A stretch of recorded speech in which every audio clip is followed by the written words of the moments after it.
இன்றைக்குமே அந்த க்ரைட்டீரியா எப்படி செட் பண்ணுறோம் அப்படின்னா 100% தேர்ச்சி எந்த பள்ளி காட்டுறாங்களோ அங்கே போய் தான் நம்ம பசங்களை சேர்க்குறோம். இல்லை இங்கேருந்து பாஸ் அவுட் இவ்வளோ பேர் வந்திருக்காங்க, அங்கேருந்து ஒரு 2-3 பேர் ஐஐடிக்கு போயிருக்காங்க, இல்லை நீட்டில் எத்தனை பேர். நான் என்ன சொன்னால், நீங்கள் எந்த சமூகத்தை சார்ந்தவராக இருந்தாலும் இந்தியா முழுவதும் ஐஐடியில் மொத்தம் 7000 சீட்ஸ்க்கு மேலே கிடையாது.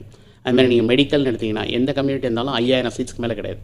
அப்போ நீங்கள் வந்து இந்த 5000 சீட்டுக்கு 20 லட்சம் பேர் போட்டிடுறாங்க ஏறத்தாழ.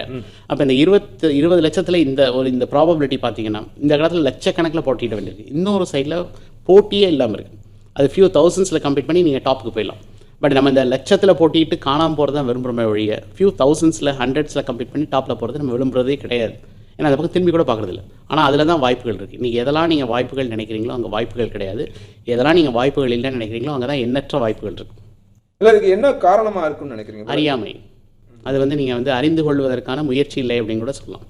ஏன்னா இன்றைக்கி வந்து 1ஆவதுலேருந்து 12ஆவது வரைக்கும் நம்ம செலவழிக்கிறோம். இந்த குழந்தைக்கு எதெல்லாம் ஃபிட் ஆகும் நம்ம ட்ரை பண்ணுறதுக்கான முயற்சிகள் நம்மகிட்ட கிடையாது. அது பெற்றோர்கள்ட்டையும் கிடையாது, மாணவர்கள்ட்டையும் கிடையாது, பள்ளிகள்ட்டையும் கிடையாது. ஒரு சில பெற்றோர்கள் மட்டுமே இந்த மாதிரி விஷயங்களை தெரிஞ்சு குழந்தைங்களை வந்து ட்ராக்கில் போகிறதுக்கு ரெடியாக இருக்காங்க. அதில் வந்து நான் வந்து I am doing for top most extreme டாப்லையும் பண்ணுறேன், எக்ஸ்ட்ரீம் பாட்டம்லையும் பண்ணுறேன். இந்த 2 பேர்ட்டையும் இருக்குது. இந்த நடுத்தர குடும்பங்கள் எல்லாமே இங்கேயும் அங்கேயும் போய் ஸ்விங் பண்ணிவிட்டு இடையில காணாமல் போயிடுறாங்க.